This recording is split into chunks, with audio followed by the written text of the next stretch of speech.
তো বন্ধুরা, এই পরোটা তৈরি করার জন্য আমাদের লাগছে এখানে ময়দা।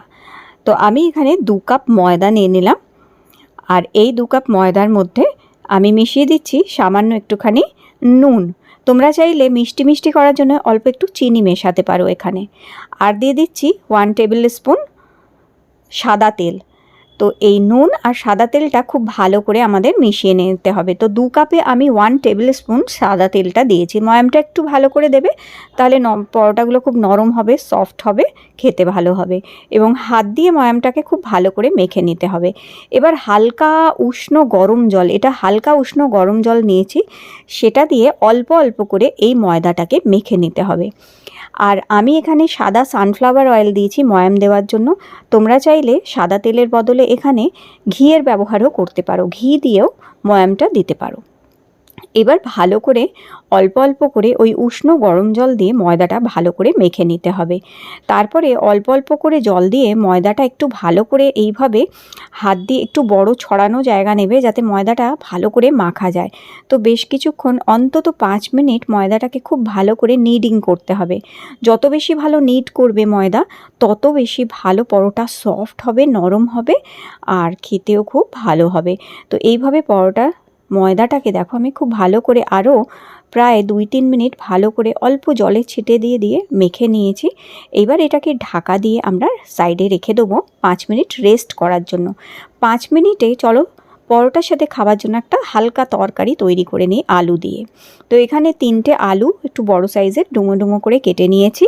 আর এখানে নিয়ে নিয়েছি কিছু কাঁচা লঙ্কা আর 2টো টমেটো কুচি করে কেটে নিয়েছি। তরকারিটা আমি এখানে আজকে রাইস কুকারে করব।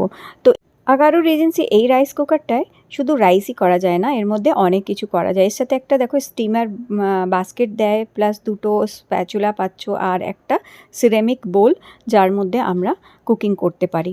তো এখানে আমি সাদা তেল দিয়ে দিলাম।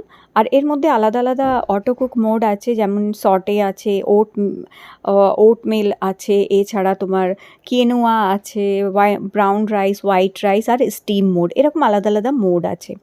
তো আমি সটে মোডটা অন করে দিয়ে একটুখানি সাদা তেলের মধ্যে কালো জিরে আর 2টো শুকনো লঙ্কা ফোড়ন দিয়ে এই একটুখানি মানে 2 মিনিটও না, জাস্ট 1 মিনিটকে 30 সেকেন্ড করে ঢাকা দিয়ে রাখছি। আর একটুখানি যেটা হচ্ছে ফোড়নটা ভালো হয়ে যাবার, মানে ভালো করে একটু ফ্রাই হয়ে যাবার পরে কয়েকটা কাঁচা লঙ্কা আর আলু কুচিগুলো দেখো এখানে দিয়ে দিলাম। দিয়ে এবার টমেটোটাও এর মধ্যে ঢেলে দিয়েছি। টমেটোটা দেওয়ার পরেও এখানে আমি স্বাদ মতো নুন দিয়ে দিচ্ছি। আলুর তরকারিটা, এই আলুর তরকারিটা ঝটপট হয়ে যায়। আর এর মধ্যে সব কিছু দেওয়ার পরে দেখো আমি এখানে জল দিয়ে দিলাম। জল আমি অতটাই দিয়েছি যতটাতে আলুগুলো জাস্ট ডুবে যাবে, এর বেশি জল দেবো না। আলুগুলো দেখো জাস্ট ডুবে গেছে, এটা জল দিয়ে দিয়েছি। জলটা দিয়ে এর ঢাকনিটা লাগিয়ে দিয়ে লিডটা লাগিয়ে দেওয়ার পরে স্টিম যে মোড আছে, স্টিম মোডটা 10 মিনিট ডিফল্ট টাইম আছে। তোমাদের যদি মনে হয় যে আরেকটু সেদ্ধ করতে হবে, তাহলে আবার তোমরা 10 মিনিট হয়ে গেলে আবার স্টিম মোডে দিয়ে 10 মিনিট আরও বাড়াতে পারো। তো আমি 10 মিনিট স্টিম মোডে দিয়ে দিয়েছি। তো ওদিকে আলুর তরকারি আমার তৈরি হয়ে যাবে, আর নাড়তে চাড়তে হবে না, কিছুই করতে হবে না, গরম থাকবে। আর এদিকে চলো পরোটার প্রিপারেশন করে নিই। তো আমি আর একটু সাদা তেল নিয়ে নিয়েছি, তার মধ্যে 2 চামচ ময়দা দিয়ে দিয়েছি। সাদা তেলের মধ্যে 2 চামচ ময়দা দিয়ে ভালো করে মিক্স করে দেখো একটা পেস্ট মতন তৈরি করে নিলাম এখানে। তো এরকম সাদা তেল 4 চামচ সাদা তেল হলে 2 চামচ ময়দা দেবে, দিয়ে এরকম পেস্ট তৈরি করে নেবে। আর এই যে ময়দাটা আগে থেকে মেখে রেখেছিলাম, খুব সুন্দর সফট একটা ডো এখানে দেখো তৈরি হয়ে গেছে। এবার এটা থেকে আমরা ছোট ছোট লেচি কেটে নেবো, ঠিক লুচি সাইজের ছোট ছোট লেচি এখানে আমাদের কেটে নিতে হবে। তো যেমন আমরা লুচি করার জন্য যে সাইজটা করি, ওই রকমই এখানে ছোট ছোট করে ডো তৈরি করে নিচ্ছি। তো তোমরা যতগুলো পরোটা কিংবা যে কটা পরোটা করতে চাও, সেই অনুযায়ী তোমরা এইখানে লেচি তৈরি করে নেবে। আর ছোট ছোট লেচি এই কারণে করতে হবে, কারণ যেহেতু এটা পেপার পরোটা, তাই এই পরোটাগুলো বেলবো যখন অনেক পাতলা হয়ে যাবে, অনেক বড় হয়ে যাবে। তো সেই কারণে ছোট ছোট লুচির সাইজের এরকম যেটা হচ্ছে লেচি করার পরে লেচিগুলো দেখো এরকমভাবে গোল করে নিচ্ছি। আর চলো এবার পরোটাগুলো বেলা শুরু করি। আর এই পরোটা না করতে খুব কম সময় লাগে, ঝটপট হয়ে যায়, অনেকগুলো পরোটা একসাথে করা যায়। তো সবার প্রথমে কি করব, যে আমরা একটা করে লেচি নিয়ে নেবো এখানে, আর একটুখানি করে ময়দা লাগিয়ে অথবা আটা লাগিয়ে কিংবা তোমরা তেলও লাগিয়ে নিতে পারো, নিয়ে এগুলোকে বেলে নেবো এরকম। তো একটা প্লেট নিয়ে নেবে, আর এর মধ্যে ছোট ছোট লুচির সাইজেরই আগে পরোটাগুলোকে বেলে নিতে হবে আমাদের। তো দেখো ঠিক যেমন লুচির সাইজ হয় ঠিক লুচির সাইজের আমি পরোটাগুলো বেলছি আগে। তো এইভাবে ছোট ছোট লুচি আগে বেলে নেবো, আর সবকটা সাইজ যেন একই রকমভাবে বেলা হয় সেটা একটু তোমাদের খেয়াল রাখতে হবে। তো ব্যাস একই সাইজে ছোট ছোট লুচি আগে বেলে নেবে এইভাবে। তো একসাথে আমি এখানে 5-6টা বেলে নেবো আগে। তো এইভাবে দেখো অনেকগুলো আমি বেলে নিয়েছি, এখানে দেখতেই পাচ্ছ কতগুলো বেলে নিয়েছি।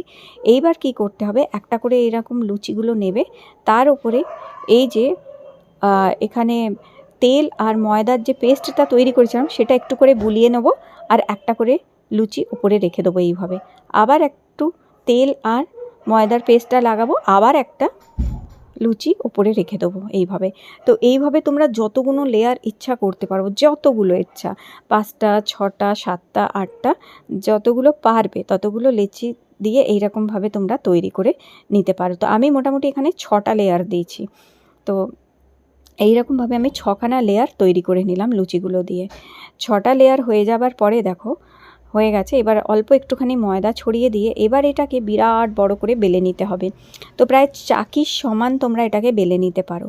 আর আরেকটা জিনিস করতে পারো, অনেকের গোল বেলা হয় না, তো যদি কারোর গোল যদি না বেলা হয় তাতে চিন্তা করার কিছু নেই, সম্পূর্ণটা ভালো করে বড় করে বেলে নেবে, একদম চাকির মাপে বেলে নেওয়ার পর কোনো বাটি বসিয়ে আর ছুরির সাহায্যে ধার দিয়ে কেটে নেবে, তাহলেও কিন্তু দেখবে একদম গোল পরোটা তৈরি হয়ে যাবে। সেইভাবেও করতে পারো। আর যারা এক্সপার্ট আছে তারা তো তোমরা গোল বেলেই নিতে পারবে, কোনো ব্যাপারই না। আর যারা নতুন রান্না শিখছো তারা তোমরা বাটি বসিয়ে কেটে নেবে, দেখবে খুব সুন্দর গোল পরোটা তৈরি হয়ে যাবে। দেখো হয়ে গেছে, এখানে কি সুন্দর সবকটা লেয়ার এক বেলা হয়ে গেছে। এবার একটা ফ্রাইং প্যান কিংবা চাটু গরম করে নেবে, আর এক পিঠটা আগে একটু যখন হয়ে যাবে তারপরেই আর এক পিঠ উল্টাবে। তো আস্তে আস্তে এগুলোকে দেখো এইরকমভাবে হাত দিয়ে তুলে নেবে, অথবা হাত দিয়ে তুলতে অসুবিধে হলে এরকমভাবে হালকা করে খুন্তি দিয়ে একটুখানি উল্টে পাল্টে এগুলোকে উল্টে পাল্টে সেঁকে নেবার পরে অল্প করে তেল দেবে। তেল দিয়ে জাস্ট এটা বেশিক্ষণ ভাজবে না, এগুলো একটু হালকা ভাজা হবে, যেহেতু খুব পাতলা পরোটা তো খুব বেশি দাগ যদি ধরাতে যাও তাহলে কিন্তু পরোটা ভালো হবে না, একটু হালকা হালকাভাবেই এগুলোকে ভাজতে হয়। তো এইভাবে দেখো খুব হালকা হালকাভাবে উল্টে পাল্টে তেল মাখিয়ে আর ঝটপট ঝটপট এগুলো ভেজে নেবে এইভাবে। এত সুন্দর পাতলা পাতলা লেয়ার্ড পরোটা তৈরি হয়, দারুণ পরোটাগুলো হয়ে যায়। আর দেখো কত তাড়াতাড়ি পরোটা রেডি হয়ে গেছে। তো এখানে 6টা পরোটা আমি একসাথে করে নিলাম, আবার 6টা পরোটার লেয়ার আবার একটা দিয়ে দিয়েছি দেখো। তো এক পিঠটা যখন একটু হয়ে যাবে তখনই তেল দিয়ে দেবে এইভাবে। তেল দেওয়ার পরে এবার আস্তে আস্তে উল্টে উল্টে একটা করে পরোটা ছাড়িয়ে নেবে আর উল্টে দেবে। খুব সোজা করা, কোনো অসুবিধে নেই, ঝটপট হয়ে যায়, খুব তাড়াতাড়ি হয়ে যায়, আর একসাথে অনেক পরোটা কিন্তু করে নেওয়া যায়।